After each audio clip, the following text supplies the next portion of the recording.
Sabotage in the Desert. Calamities, Lesson 8. It was about 1:20 a.m., October 9, 1995. Amtrak's 12-car Sunset Limited train was heading toward Los Angeles. There were 268 people aboard, including 20 crew members. The lights on the track flashed green. The train was going about 50 miles per hour. It was just 27 miles east of Hyder, Arizona. Suddenly, just as Sunset Limited crossed a trestle, it jerked violently. The two diesel locomotives made it to the other side of the bridge, but the rest of the train didn't. The cars jumped off the track. One of them tumbled 30 feet down to a desert ravine. 3 more cars dangled off the trestle like a string of giant paper clips. This wasn't an accident. This was sabotage. Someone had deliberately pulled up 29 spikes and removed 4 bolts from the track. That someone hoped to kill as many people on the train as possible. He or she pulled the spikes and bolts from the trestle so that the cars would tumble into the ravine, maximizing the deaths and injuries. In this, at least, the killer failed. Although 70 people were hurt, some badly, only 1 person died. Investigators called that a miracle. Someone obviously intended to have the train drop off the ravine, said Thomas M. Downs, the president of Amtrak. They could have easily killed a large number of passengers. Sheriff Joe Arpaio concurred. It's an act of God that more people weren't killed. Clearly, the saboteur knew what he or she was doing. The villain made sure that the train's engineer had no warning of danger. The saboteur rewired the track connection so that all the lights remained green. Usually, a broken track will cause red lights along the track to flash. That warns the engineer in case a flood or a rock slide knocks out the tracks. Whoever the killer was had picked the perfect spot, along a blind right-hand turn.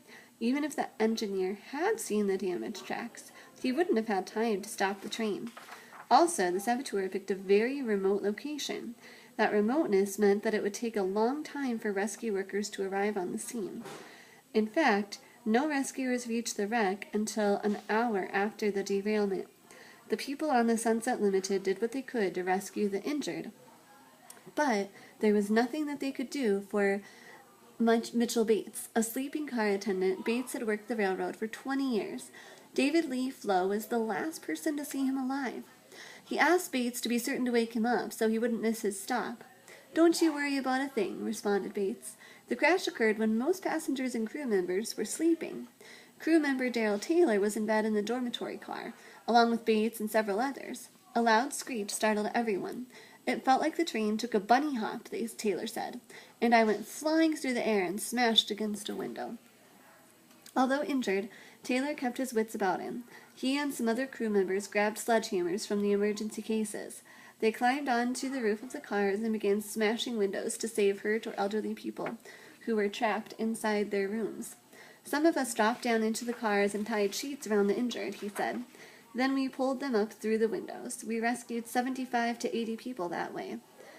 While he was working, Taylor suddenly remembered Bates. He hadn't seen him since the crash, so he and some others returned to the dormitory car to look for their friend.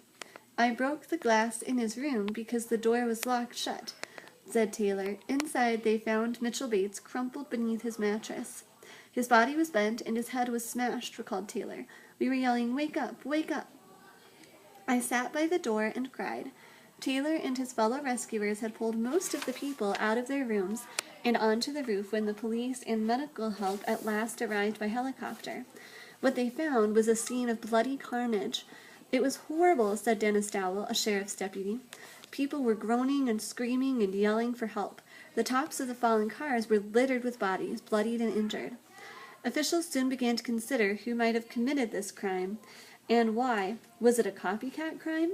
Agents for the FBI who investigated the crash thought it could be. That was why they woke John Signor out of bed early that morning. He was the editor and also a contributing writer for the magazine SP Trainline. SP stands for Southern Pacific. Just a week earlier, Signor had published one of his own articles entitled "Tragedy at Harney." The article was about the tragic derailment of the City of San Francisco train on August 12, 1939, near Harney, Nevada. The sabotage train had tumbled off the track and into a canyon, killing 24 people. The police never found who committed that crime. Now, 56 years later, a similar derailment had occurred. Many of the details were the same. At Harney, someone had removed a small section of track in a remote area on a curve before a bridge.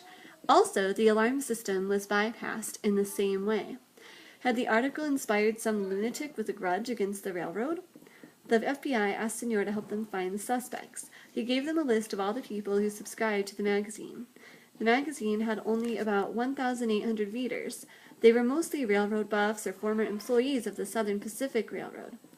As with the Harney tragedy, however, police failed to find the person who caused the crash of the Sunset Limited.